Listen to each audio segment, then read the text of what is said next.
बिस्मिल्लाहिर्रहमानिर्रहीम। अस्सलाम वालेकुम students, welcome back to another video of study time with Amara Shah. कैसे हैं आप सब? आई होप सो आप सब खैरियत से होंगे। और आप में से एक दो बच्चे की फरमाइश पे आज हम चैप्टर नंबर 12 स्टार्ट करने लगे हैं, जो कि है empirical data and data collection and analysis. तो आप लोगों को यहाँ पे डेटा के बारे में बताया जाएगा कि किस तरह से आपने डेटा को कलेक्ट करना होता है, कौन कौन से यूनिट्स यूज करेंगे, एसआई यूनिट वगैरह जो है वो यूज किए जाते हैं। और उसके अलावा इनके बारे में बताया जाएगा कौन कौन से यूनिट जो है वो सिस्टम इंटरनेशनल में आ रहे हैं और कौन से नहीं आ रहे। ठीक है। एंड एनालिसिस, आपने उसको करेक्ट कैसे, डेटा को करेक्ट कैसे करना होता है, या फिर उसको प्रिसाइज डेटा अगर आपको मिल जाता है तब आप फिर क्या करेंगे, प्रिसीजन वगैरह क्या है। ये ऑलमोस्ट जो है ना फिजिक्स के ही रिलेटेड ये चैप्टर है। ठीक है। क्योंकि आप लोगों ने फिजिक्स में भी पढ़ा है कि ऐसा यूनिट्स क्या होते हैं और प्रिसीजन और एक्यूरेसी क्या है, वो फर्स्ट चैप्टर में ही आप सारा कुछ कर लेते हैं। उसी तरह ये जो हमारा चैप्टर नंबर 12 है केमिस्ट्री का, ये भी फिजिक्स के ही ऊपर बेस कर रहा है। इसमें भी आपको साइंस की डेफिनेशन करवाई जाएगी, साइंटिफिक रिसर्च वगैरह करवाई जाएगी। तो स्टार्ट करते हैं अपने चैप्टर को। सबसे पहले आपको यहाँ पे एसएलओज नजर आएंगे, जिसे हम कहते हैं स्टूडेंट लर्निंग आउटकम्स। ये आप लोगों को बताना चाह रहे हैं कि आपने चैप्टर के अंदर क्या क्या रीड करना है। तो ये तो हम जो है नहीं करेंगे, ये क्योंकि ये हमने लर्न नहीं करना होता। यहाँ से हमारा इंट्रोडक्शन शुरू होगा, जिसमें सबसे पहली डेफिनेशन आ रही है साइंस की। तो साइंस की डेफिनेशन में आपको मैं बता देती हूँ कि आपने फिजिक्स में भी पढ़ा होगा कि साइंस क्या है। वो नॉलेज है जो हम ऑब्जर्वेशन या एक्सपेरिमेंटेशन से हासिल करते हैं। ठीक है। और इसमें आप डेफिनेशन फिजिक्स वाली भी लिख सकते हैं, बायो वाली भी लिख सकते हैं, कोई भी लिख सकते हैं। ठीक है। क्योंकि डेफिनेशन तो साइंस की है और हर एक बुक में ऑलमोस्ट साइंस की डेफिनेशन जरूर वो करवाते हैं। तो आपकी अपनी मर्जी होती है, आप कोई भी कर सकते हैं। Science is a systematic study of world through observation and experimentation. वही बात है उन्होंने अगेन की है जो आपने पहले भी की हुई है, कि ये हमने ऑब्जर्वेशन और एक्सपेरिमेंटेशन के जरिए डेटा को कलेक्ट करना होता है और उसी को हम फिर साइंस का नाम दे देते हैं। आगे वो बताने लगे हैं, it is a method through which we make sense of this world in which we live. कहता है इसकी वजह से, यानी कि साइंस की वजह से हमें ये हेल्पफुल हो जाता है हमारे लिए कि हम दुनिया को समझ सकें जिसके अंदर हम रह रहे हैं। ठीक है। तो या आप यहाँ पे इसको हेडिंग दे सकते हो, यानी कि दो पॉइंट लिखने होते हैं ना आपने, एक तो डेफिनेशन आप लिखते हैं और एक आपने और पॉइंट एक्स्ट्रा लिखना होता है, जिससे आपको शॉर्टकट के 2 नंबर पूरे मिलते हैं।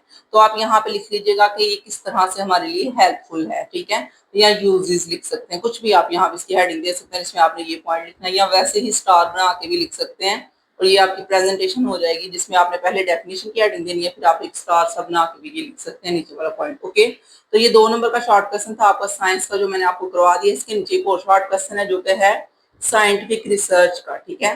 तो साइंटिफिक रिसर्च क्या है? It is done in all the countries of the world. कहता है साइंटिफिक तौर पे जितने भी साइंसदान हैं वो पूरी दुनिया में हर एक मुल्क में रिसर्च कर रहे होते हैं। ठीक है। But the way it is done is not identical anywhere. लेकिन जिस तरीके से रिसर्च हो रही है वो हर जगह पे सेम नहीं होती, क्योंकि आपको पता है हर एक कंट्री की लैंग्वेज अलग है, हर एक कंट्री के स्टैंडर्ड्स अलग होते हैं, वहां पे एक्सपेरिमेंट करने वाले लोग अलग होते हैं। तो इस वजह से जो है ना पूरी दुनिया में ये आइडेंटिकल नहीं होता कि हर एक कंट्री में इसी तरह से रिसर्च हो रही होगी। तो उसकी वजह से फिर हमें ऐसा यूनिट्स बनाने पड़े थे जिसमें सारी दुनिया जो है एक ही तरह से रिसर्च को प्रेजेंट करती है। बेशक वो रिसर्च डिफरेंट डिफरेंट तरीके से करते हैं, लेकिन जब उन्होंने रिजल्ट बनाने हैं तो फिर सिस्टम इंटरनेशनल यूनिट्स को ही यूज करना है। ओके। तो ये आपको साइंटिफिक रिसर्च में यहाँ तक लिखना पड़ेगा, आपको बताना पड़ेगा कि पूरी दुनिया में जो है वो डिफरेंट कंट्रीज हैं, डिफरेंट तरह रिसर्च करती हैं, वो आइडेंटिकल वे नहीं होता। इस वजह से फिर हम एक अप्रोच ऐसी लानी पड़ती है, एक ऐसा आइडिया लाना पड़ता है जो कि इन तमाम रिसर्चेस को एक ही यूनिट में ड्राइव करके बता सके। ठीक है। We need to share ideas and standardize our approach towards solving the problem। हमें ये शेयर करना पड़ता है अपने नॉलेज को साइंटिफिक रिसर्च में, और उसको अप्रोच करनी पड़ती है to solve the problem. Problem को हल करने की तरफ हमें आगे बढ़ना पड़ता है। ठीक है। तो ये 2 टॉपिक थे जो मैंने आपको करवा दिए हैं। अब नेक्स्ट पेज पे देख लेते हैं हमारे पास कौन सा टॉपिक आ रहा है। तो नेक्स्ट टॉपिक है आपके पास यूनिट्स के हवाले से है, जो कि मैं ऑलरेडी आपको चैप्टर के स्टार्ट होने से पहले ही बता चुकी थी कि इस चैप्टर में आपने यूनिट्स पढ़ने हैं, डिफरेंट डिफरेंट यूनिट्स वो बताएंगे जो कि आपने फिजिक्स में ही पढ़े हुए हैं। तो आपके लिए काफी आसान ये चैप्टर हो जाएगा। तो इंपॉर्टेंस ऑफ यूनिट है ये हमारे पास टॉपिक का, मैंने खुद हेडिंग दी है, आप भी दे लीजिएगा, क्योंकि लॉन्ग क्वेश्चन पेपर में ये इसी तरह से आ सकता है। शॉर्ट क्वेश्चन में भी पूछा जा सकता है कि ये यूनिट्स की इंपॉर्टेंस क्या है, केमिस्ट्री में हम क्यों यूज करते हैं यूनिट्स, या अगर लॉन्ग क्वेश्चन आएगा तब भी यही लॉन्ग क्वेश्चन आ सकता है, right a brief note on importance of units. ठीक है, तो यहाँ पे ये पूछा जा सकता है, right a brief note on units. तो इन केमिस्ट्री तो फिर आपने ये सारा कुछ बताना है। ओके, उसमें नंबर 1 आप यहाँ से बताएंगे कि हमारे पास जो था ना केमिस्ट्री में सबसे पहली बात कि ये यूनिट्स जो है उनकी अहमियत क्या है। ठीक है, क्यों हमने ये यूज किए थे, हमें क्या इशू था जो हमने ये यूनिट्स बनाए और यूज किए। ठीक है, तो वो मैंने यहाँ पे लाइन भी लगाई हुई है कि ये हमें इश्यूज हम बताने लगे हैं कि हमें क्या मसला आया था जिसकी वजह से हमने यूनिट्स बनाए थे। ठीक है, one of the most usual problem which is faced by the scientific community is the issue of units। ठीक है, तो ये आपकी हेडिंग भी यही होगी, इशू ऑफ यूनिट्स। ठीक है, तो वो क्या था, if scientist in any country are measuring length in metres and in another country in feets. कहते हैं कि अगर साइंसदान एक कंट्री में लेंथ मेजर करता है मीटर में और दूसरा साइंसदान दूसरी कंट्री में लेंथ मेजर करता है फीट्स में, तो फिर तो हमें मसला आ गया ना, हम किस पे यकीन करेंगे, कौन सही मेजर कर रहा है कौन गलत मेजर कर रहा है, हम कैसे बताएंगे। उसके लिए फिर जो है ना ये ऐसा यूनिट्स बनाए गए थे। Then we have to face the problem in converting time, फिर हमें इसको कन्वर्ट करने का मसला आएगा और कई इशू आ जाते हैं। Comparing the quantities in different units is not only confusing, बस ये कि हमें मसला आ जाता है, हम कंफ्यूज भी हो सकते हैं, but the wastage of time as well, और हमारे वक्त का भी ज़िया है। ठीक है, हम एक चीज को पढ़ने के लिए इतना टाइम वेस्ट करें, पहले उसको कन्वर्ट करेंगे फिर समझेंगे, तो ये वेस्टेज ऑफ टाइम और साथ में कंफ्यूजन दोनों ही है।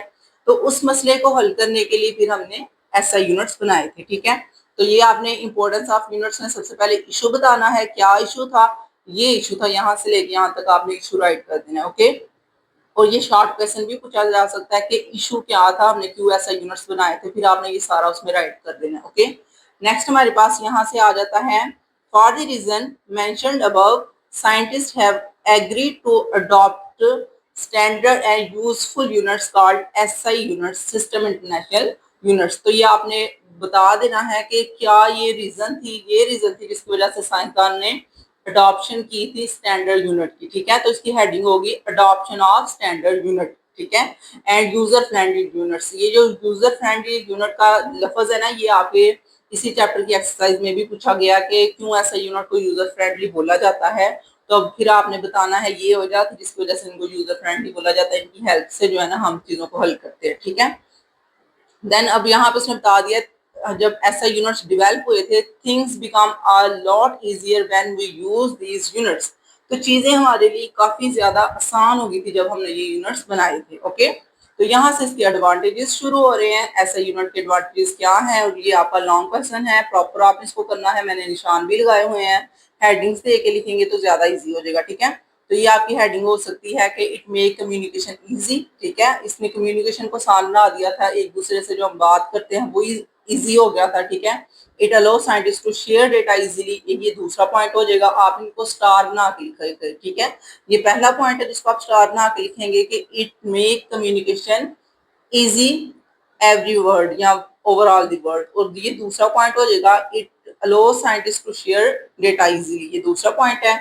यहाँ पे ये तीसरा पॉइंट आएगा, ऐसा units are preferred because they reduce the number of conversions. इन्होंने नंबर ऑफ कन्वर्जन को रिड्यूस कर दिया था, हमें एक स्केल को दूसरे स्केल में कन्वर्ट नहीं करना पड़ता, पूरी दुनिया में एक ही स्केल यूज होता है, तो फिर वो इजीली हम उसको ओबे कर सकते हैं। ठीक है, उसके बाद आप ये वाला जो है इसको स्टार बना के लिखिएगा कि ऐसा यूनिट्स यूज बेस 10, इसमें बेस 10 यूज होती है, just like our number system, जो कि हमने फिजिक्स में भी और मैथ में भी किया हुआ है। नंबर सिस्टम में 10 की पावर बना के हम चीजों को लिखते हैं। ठीक है, so it is much easier to learn, remember and convert units. तो जब हमें पता है कि बेस 10 है तो हमारे लिए बहुत आसान हो जाएगा नंबर्स को कन्वर्ट करना। जब बड़े नंबर्स हो जाए या छोटे नंबर्स हो जाए तो आपने मैथ में उनको कन्वर्ट करना सीखा हुआ है, फिजिक्स में भी सीखा हुआ है। ठीक है, these units are based on defined and precise standard। ये सारे यूनिट प्रिसाइज होते हैं, डिफाइन होते हैं। ओके, ऐसा unit are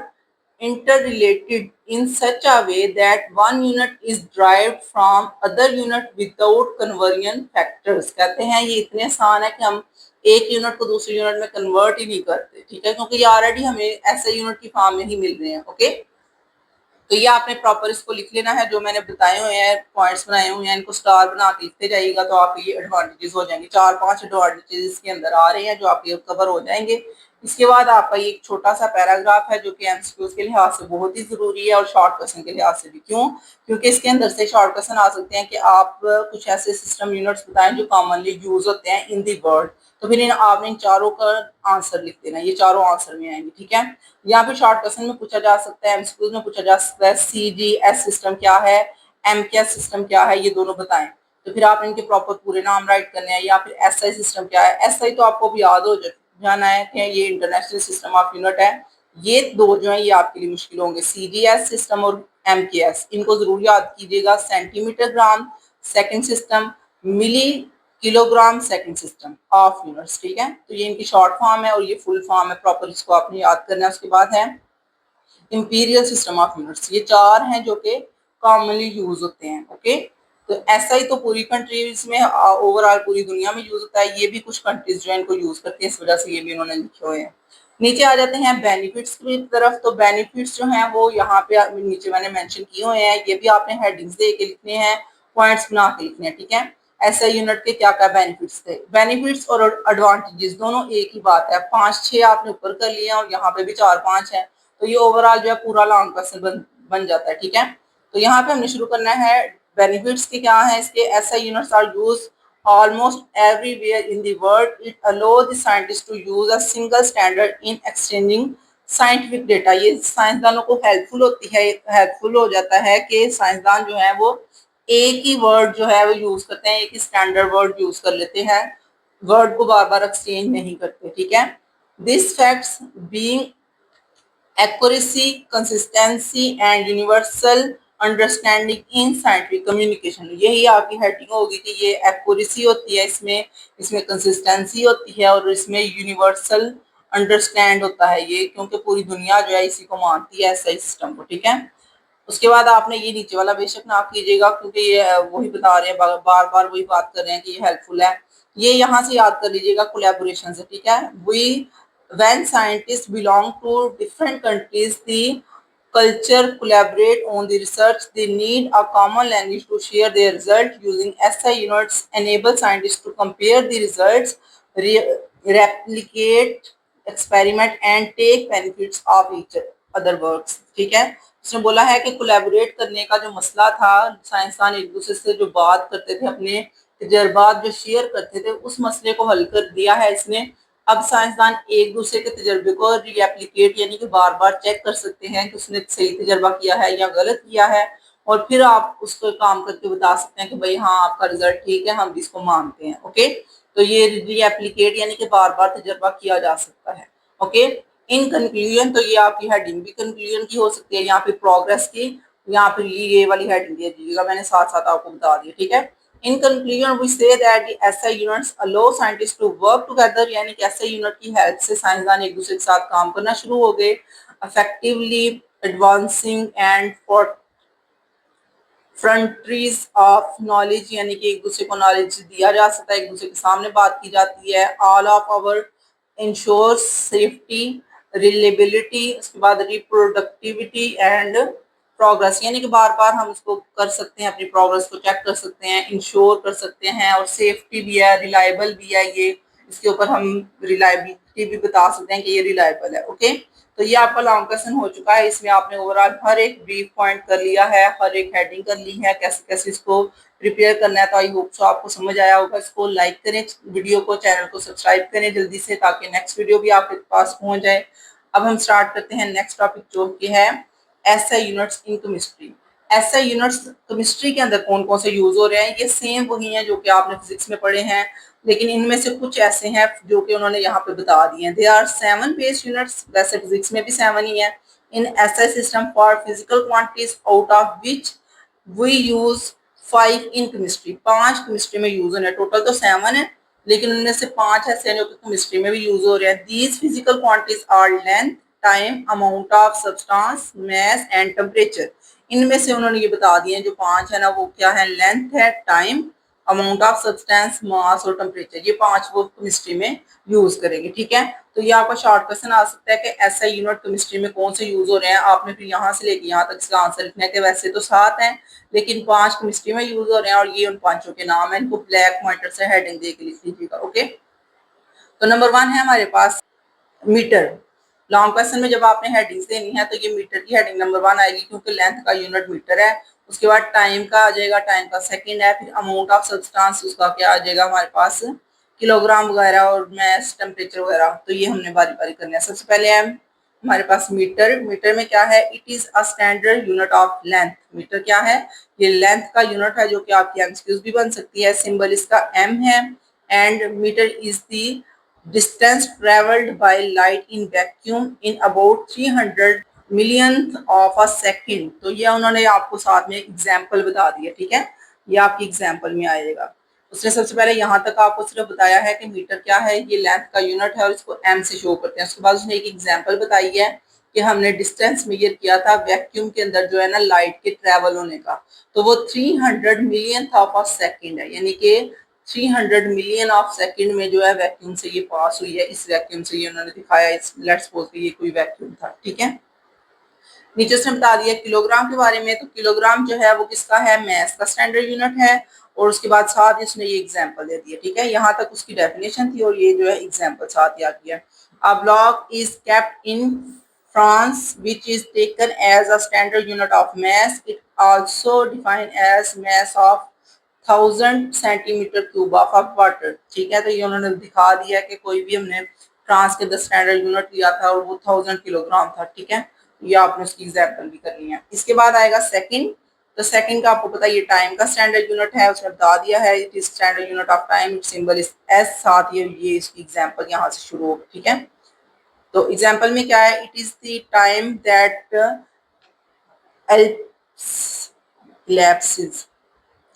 It is the time that elapsed during 9 years, amount a cycle of a radiation produced by a transition between two level of cesium 133 atom. यानी कि एक एटम था जिसके अंदर से जो है रेडिएशंस निकली हैं, और वो जो रेडिएशंस निकली हैं उनके लिए उसने बताया कि वो एक सेकंड में कितनी रेडिएशंस, एक सेकंड के अंदर कितनी रेडिएशंस इमिट हुई हैं, और वो है हमारे पास कितनी रेडिएशंस हैं जो कि इमिट हो चुकी हैं एक सेकंड के अंदर। यानी कि उसका कोई एटम के अंदर जो इलेक्ट्रॉन था ना वो स्केप आउट हुआ है, उसकी वजह से जो है रेडिएशन इमिट हुई है, ओके। इसके बाद आपने ये नीचे वाला भी करना है जो कि आपकी एमसीक्यूज में भी आ सकता है कि जो सिंबल्स होते हैं not change in plural form, यानी कि ये जमा में नहीं हम इसको लिख सकते, ये एक स्टैंडर्ड है उसको उसी तरह आपने यूज करना है। जैसे 1000 मिलीमीटर है तो आपने इसको, या 100 मिलीमीटर है तो आपने मिलीमीटर लिखना है, मिलीमीटर्स एस नहीं आएगा क्योंकि इसकी कोई भी रूलर फॉर्म नहीं है, ठीक है, ये सिंगुलर ही होता है जैसे। तो इसी वजह से एम ही लिखा जाएगा, साथ में आपने एस नहीं लिखना, ठीक है, क्योंकि फिर वो एक एस जो है सेकंड को शो करना शुरू कर देता है, क्योंकि आपको पता है एस जो है वो सेकंड का यूनिट है। तो इस वजह से उसने यहाँ पे खत्म कर दी हुई है रूलर फॉर्म, यानी कि जमा इसमें नहीं होगा, जस्ट आपने सिंगुलर में लिखना है, ओके। अब नेक्स्ट पेज पे देखते हैं हमारे पास क्या आ रहा है। नेक्स्ट है हमारे पास केल्विन। तो केल्विन आपको पता है ये टेम्परेचर का स्टैंडर्ड यूनिट है, ठीक है, and it is 1/273 of the thermodynamic system of a triple point of water. Triple point कहते हैं ऐसा पॉइंट जिसमें वाटर जो है वो तीनों हालतों में यानी कि ठोस, माया और गैस तीनों हालतों में पाया जाएगा। सॉलिड, लिक्विड एंड वेपर्स तीनों की फॉर्म में आप इसको कह सकते हो। पाया जाए तो उसको हम कहेंगे कि ये जो है ना 1/273 जो है ये टेम्परेचर होना चाहिए जिसपे ये तीनों स्टेट्स में पाया जाएगा। It is a point which is all state of water exist in the same time, यानी कि एक ही टाइम पे वाटर जो है वो तीनों स्टेट्स में पाया जाता है, सॉलिड, लिक्विड और गैस तीनों स्टेट में। और ये वो टेम्परेचर यहाँ पे बताया है जो कि आपकी एमसीक्यूज भी आ सकती है और ये शॉर्ट क्वेश्चन भी पूछा जा सकता है। What is triple point of water, तो आपने कहना ये वो पॉइंट है जिसमें वाटर जो है वो तीनों स्टेट में एग्जिस्ट करता है, ठीक है। ये मैंने इसको मेंशन इसलिए किया कि आपको पता होना चाहिए कि ये शॉर्ट क्वेश्चन में अलग से भी पूछा जा सकता है कि what is triple point of water, तो फिर आपने बताना है कि ये तीनों स्टेट में जब वाटर हो उसको हम कहेंगे कि वो ट्रिपल पॉइंट है। इसके बाद आएगा मोल। तो मोल जो है वो प्योर अमाउंट ऑफ सब्सटेंस जो होता है उसको मोल में शो किया जाता है और ये MOL होता है, ओके। और इसके साथ इसने एग्जांपल भी बता भी दिया कि ये डिफाइन कैसे किया जाता है, 6.022 × 10⁻23 पार्टिकल्स ऑफ अ सब्सटेंस। और ये आपको अगर याद हो तो एवोगाड्रोस नंबर होता था, पहली बुक में इसको एवोगाड्रोस नंबर ही कहा जाता था, शायद अभी भी कहते होंगे। नेक्स्ट है हमारे पास ये नीचे उन्होंने साथ साथ लिखा हुआ है, लेंथ का मीटर है, टाइम का सेकंड है, अमाउंट ऑफ सब्सटेंस मोल में है, मैस किलोग्राम में, एंड टेम्परेचर केल्विन में, जो कि ऑलरेडी आपने फिजिक्स में भी किया है। ये आपने याद करना है, अच्छी तरह लिख के प्रैक्टिस करनी है क्योंकि एमसीक्यूज में भी पूछे जा सकते हैं। उसी तरह नीचे ड्राइव यूनिट्स हैं, वो भी आप लोगों ने पहले भी पढ़े हुए हैं। Apart from these units, there are other quantities that are mathematically derived from base unit, यानी कि base unit से मिलके आपने ड्राइव यूनिट बनाने होते हैं। दो या दो से ज्यादा बेस यूनिट मिल जाए तो वो ड्राइव यूनिट बनते हैं। एग्जाम्पल में उसने बताया जैसे वॉल्यूम है तो वो क्यूबिक मीटर में है, यानी कि 3 दफा मीटर लेंथ विड्थ और हाइट को मिलाएं तो मीटर क्यूब बनता है, जो कि वॉल्यूम है। डेंसिटी वो हमारे पास किलोग्राम पर मीटर क्यूब है, केजी M-3। एरिया हमारे पास स्क्वायर मीटर यानी कि एम के ऊपर स्क्वायर है। सिंपल एम होता तो वो मीटर यानी कि लेंथ का यूनिट था और वो बेस था, लेकिन जब 2M हो गया इसका मतलब है ये ड्राइव हो गया, क्योंकि मैंने आपको बताया दो या दो से ज्यादा बेस यूनिट मिले तो वो ड्राइव यूनिट्स बन जाते हैं। इसके बाद नीचे भी उसने बताया फोर्स का भी, उसने एग्जाम्पल में बताया प्रेशर का भी और एनर्जी का, और ये आपने अच्छी तरह लिख के प्रैक्टिस करनी है क्योंकि ये एमसीक्यूज के लिहाज से भी जरूरी है। इसके बाद नेक्स्ट पेज पे भी उसने इसी तरह ही दिए हुए हैं। ये सारे आप लोगों ने जो है ना एज सच ही याद कर लेने हैं, क्योंकि आपने ये फिजिक्स में भी किए हुए हैं एक्सा बीटा टेरा, और ये भी उन्हीं में से उन्होंने कुछ यहाँ पे लिख के बताए हुए हैं, ठीक है। और ये जो ऊपर उन्होंने साथ बताया हुआ है ना, ये एसआई यूनिट्स के बारे में है जो कि आपने फिजिक्स में पढ़ा हुआ है, ठीक है। तो ये आप बेशक याद नहीं भी करेंगे तो इसका एज सच इशू नहीं है, उसमें आपने सिर्फ ये याद कर लेने, ओके। नेक्स्ट आ जाएगा in chemistry we measure the mass of a reactant in gram. अब ये चीज यहाँ पे आपने याद करनी है कि केमिस्ट्री के अंदर जो है वो मैथ किस तरह मेजर किया जाता है, मैथ मेजर किया जाता है ग्राम में, ठीक है। And it is essential because the unit of measurement of molar mass consist of gram per metre cube. यहाँ तक आपने इसको याद करना है। ये शॉर्ट क्वेश्चन आ सकता है कि मैथ जो है वो केमिस्ट्री में रिएक्टेंट का किस तरह मेजर किया जाता है, तो फिर आपने बताना है वो ग्राम्स में मेजर किया जाता है। क्यों ग्राम्स में मेजर किया जाता है? क्योंकि जो हमारे पास मोलर मैथ है वो ग्राम पर मीटर मोल में होता है, ठीक है, पर मोल में, ठीक है। नेक्स्ट आ जाएगा यहाँ पे एक और चीज यहाँ पे आप लिख सकते हैं, जो मैंने आपको साथ साथ जो है ना इसका ब्लॉक भी बता रही है, दिखा रही है, तो वो भी आप देख लीजिएगा, वहां से भी आप देख के लिख सकते हैं। तो उसी तरह एक ये वाला आपका पॉइंट बनेगा कि बहुत ही छोटे मैथ्स होते हैं, इस वजह से फिर हम इनको ग्राम्स में मेजर करते हैं, किलोग्राम में नहीं। क्योंकि जब आपने रिएक्शन करने होते हैं तो इतने इतने बड़े रिएक्शन होते हैं या इतने इतने छोटे होते हैं कि हमें छोटा यूनिट यूज करना चाहिए जो कि ओवरऑल हर एक रिएक्शन को जो है मेजर करने में आसानी हो, ठीक है। क्योंकि जब आपने कोई भी केमिस्ट्री में जब रिएक्शन करना होता है तो आपने वाटर लिया है या कोई साथ में केमिकल लिया है, तो केमिकल हमने किलोग्राम में या ग्राम में तो नहीं ना, वो बड़ी क्वांटिटी में तो नहीं ना लेना, हमने छोटी क्वांटिटी में यानी कि ग्राम्स में लेना है। और आपको पता होगा कि 1 किलोग्राम में 1000 ग्राम्स होते हैं, यानी कि सब डिवाइड होता है ये, तो फिर उससे ये आसानी से हम इसको कैलकुलेट कर सकते हैं, इजीली कैलकुलेट हो सकता है, ओके। उसके बाद आपने ये पॉइंट याद करना है कि provide the more meaningful number of calculation and prevent the need of exclusively large और स्मॉल वैल्यूज, ठीक है। ये प्रोवाइड करता है हमें ऐसे नंबर जिनको कैलकुलेट करना हमारे लिए बहुत ही ज्यादा आसान हो जाता है, ओके। तो ये जो पहला पॉइंट था ये सिर्फ मैथ ऑफ रिएक्टेंट के बारे में बता रहे थे। ये जो नीचे वाला पॉइंट है ये टेम्परेचर के बारे में बताएंगे कि टेम्परेचर को केमिस्ट्री में किस में मेजर किया जाता है, वो है सेल्सियस में। Celsius scale are most often use the measure temperature in chemistry rather than Kelvin. क्यों? क्योंकि हमारे साइंसदान जो है वो सेल्सियस ही यूज करते हैं, इसलिए यहाँ पे उसने सेल्सियस लिखा है। ओवरऑल जो स्टैंडर्ड है वो केल्विन है, ओके। क्योंकि ये मैंने आपको फिजिक्स में भी पढ़ाया है 7 वाले चैप्टर में, तो आपको याद होगा। तो Celsius scale has divided 100 in the total, which make it more capable with the base 10 format of SI units। तो ये भी मैंने मार्क कर दिया है कि आपने ये भी याद कर लेना कि इसकी बेस 10 होती है, इस वजह से इसको यूज किया जा रहा है। Another reason is that it is easier to convert temperature on Celsius scale into Kelvin। एक और रीजन ये भी है कि हम सेल्सियस से केल्विन में इजीली जा सकते हैं, जो कि ये इसका फार्मूला है, ठीक है। ये फार्मूला भी आपने याद करना है, ओके। नेक्स्ट पेज पे देखते हैं हमारे पास क्या आ रहा है। यहाँ पे एक और यूनिट है जो कि बता रहे हैं वॉल्यूम का यूनिट। वॉल्यूम को मेजर किया जाता है इसमें क्यूबिक सेंटीमीटर्स में, ठीक है। ये cm क्यूब में, ये आप लोगों को ऑलरेडी पता होगा, इंस्टेड ऑफ क्यूबिक मीटर यानी कि m क्यूब, यानी कि मीटर क्यूब की बजाय यहाँ पे इसको सेंटीमीटर क्यूब में मेजर किया जाता है। Because it is easy to measure and calculate with it and it is precise. यहाँ तक आपने याद करना है कि ये इसको इजी टू मेजर है, इस वजह से हम इसको यूज कर रहे हैं लेबोरेटरीज में, ओके। नेक्स्ट हमारे पास एक और लॉन्ग क्वेश्चन आ रहा है जो कि यहाँ पे मैंने मेंशन कर दिया है, लॉन्ग भी है और शॉर्ट भी है। ओके, इसमें आपको मेजरमेंट के बारे में बताने लगे हैं कि कुछ ऐसी टेक्निक्स होती हैं जिससे हम मेजरमेंट करते हैं, लेकिन वो मेजरमेंट जो एक्यूरेट नहीं होती, उसमें एरर्स आ जाते हैं। ठीक है, तो ये एरर्स बताए जाएंगे जो कि फिजिक्स में भी बताया जाता है कि वर्नियर के कैलिपर या स्क्रू गेज वगैरह से जब हमने कोई चीज मेजर करनी है उसके अंदर एरर आ सकता है। ठीक है, और उसी एरर को फिर आपने तीन जो है एरर पढ़े थे, सिस्टमैटिक एरर, रैंडम एरर। ठीक है, उन्हीं में से दो यहाँ पे भी लिखे हुए हैं, ये देखिए सिस्टमैटिक एरर है एक और एक रैंडम एरर है। ठीक है, तो यहाँ पे दो इसकी टाइप्स दी हैं, वो दोनों हम यहाँ पे करेंगे। सबसे पहले हम करते हैं मेजरमेंट इज अ फंडे इंपॉर्टेंस में हम यहाँ पे हेडिंग देंगे इंपॉर्टेंस ऑफ मेजरमेंट। मेजरमेंट की इंपॉर्टेंस क्या है? It is a foundation for all the experiment in science, यानी कि जितने भी एक्सपेरिमेंट साइंस में किए जा रहे हैं उसके लिए ये इंपॉर्टेंट है। Every measurement carries a level of uncertainty which is known as error. कहते हैं जितनी भी हम एक्सपेरिमेंट करते हैं उनके अंदर थोड़ी सी बेयकीनी आ जाती है, वो बेयकीनी किसका नाम है? एरर का नाम है। An error may be defined as the difference between the measured value and actual value. ठीक है, तो ये उसने बता दिया है कि एरर को हम किस तरह डिफाइन कर सकते हैं। वो इस तरह है कि एरर जो है हमारे पास ये एक डिफरेंस होता है मेजर्ड वैल्यू का और एक्चुअल वैल्यू का। ओके, और उसके साथ उसने एक एग्जांपल भी दिया है, ये एग्जांपल है। जब शॉर्ट क्वेश्चन आएगा व्हाट इज एरर, तो फिर आपने यहाँ से इसकी डेफिनेशन राइट कर देनी है और साथ में ये एग्जांपल राइट कर देनी है। ओके, तो if two student use the same tool और instrument for measurement, it is not necessary that both of them get same result. कहते हैं ये जरूरी नहीं है कि दोनों का जो रिजल्ट है वो सेम ही आए। ठीक है, the difference between the measurement is called error. जो इनका फर्क आएगा दोनों स्टूडेंट्स का मेजरमेंट का, उसको हम कहेंगे वो एरर है।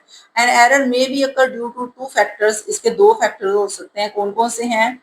The limitation of measuring instrument, ये जो है डी है ना, लिमिटेशन ऑफ मेजरिंग इंस्ट्रूमेंट, ये जो लाइन है ये यहाँ तक वाली, ये है किसकी लाइन है? ये सिस्टमैटिक एरर की। ठीक है, and the skill of student making the measurement, ये है रैंडम एरर। ठीक है, कि कौन सी मेजरमेंट है? ये वो मेजरमेंट है जो स्टूडेंट ले रहा है, हो सकता है उसकी जो इतनी कैपेबिलिटी नहीं है, हो सकता है उसकी आईसाइट वीक है, या वो जहाँ पे मेजरमेंट कर रहा है वहां पे हवा का प्रेशर ज्यादा है या नमी ज्यादा है। इस तरह के जो मसले हैं उनको हम रैंडम एरर कहते हैं। ठीक है, और जो इंस्ट्रूमेंट का मसला होता है यानी कि लिमिटेशन ऑफ इंस्ट्रूमेंट है, वो सिस्टमैटिक एरर है, यानी कि सिस्टम ही हमारा खराब है, हमारा जो हमने इक्विपमेंट लिया है वो ही खराब है। ठीक है, तो ये जो दो पॉइंट मैंने यहाँ पे मेंशन किए हैं, ये दोनों आप इनकी डेफिनेशन में लिख सकते हैं। सिस्टमैटिक एरर की डेफिनेशन में आप ये राइट कर सकते हैं, the limitation of measuring instrument is called systematic error. ठीक है, और जो हमारे पास रैंडम एरर है उसमें आप ये राइट कर सकते हैं, skill of a student making the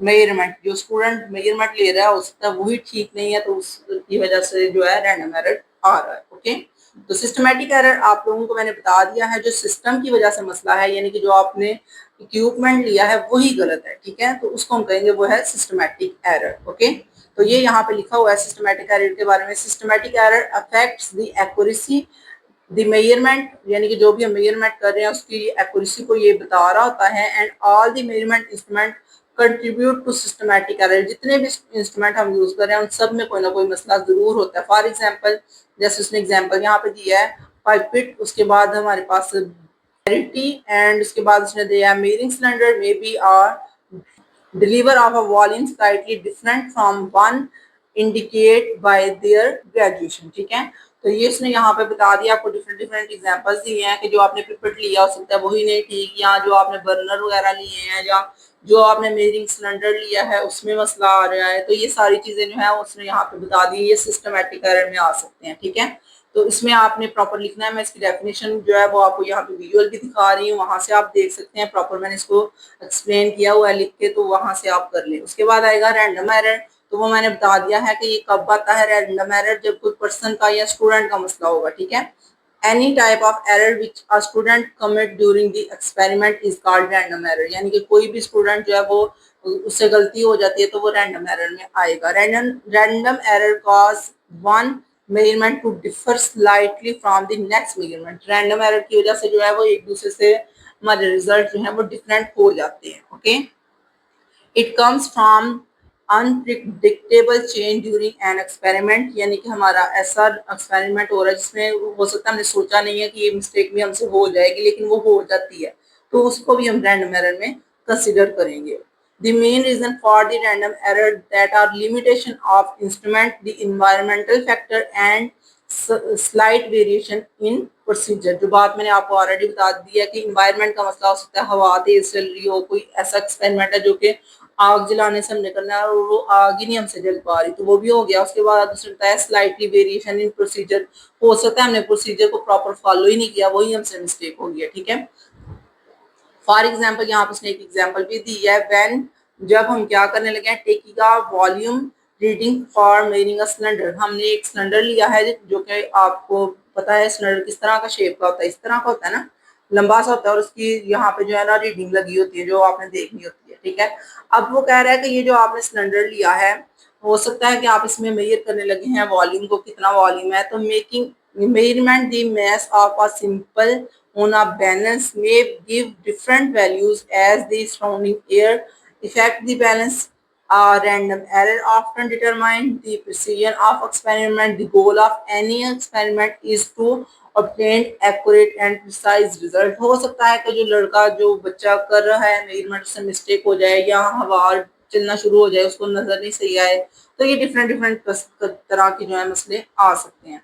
next हमारे पास है एक्यूरेसी एंड प्रिसीजन, और ये वही टॉपिक है जो कि ऑलरेडी आपने 9th क्लास की फिजिक्स में पढ़ लिया है, तो उसी को हम दोबारा एक दफा रिवाइज करते हैं। एक्यूरेसी क्या होती है? एक्यूरेसी का मतलब होता है कि जब आपने कोई मेजरमेंट की है और वो जो रिजल्ट आपके आ रहे हैं वो एक्यूरेट वैल्यू के करीब है, यानी कि जो एक्यूरेट रिजल्ट आपका आना चाहिए था, आंसर आना चाहिए था, उसके करीब करीब आपके आंसर आ रहे हैं, तो इसका मतलब है कि वो एक्यूरेसी है।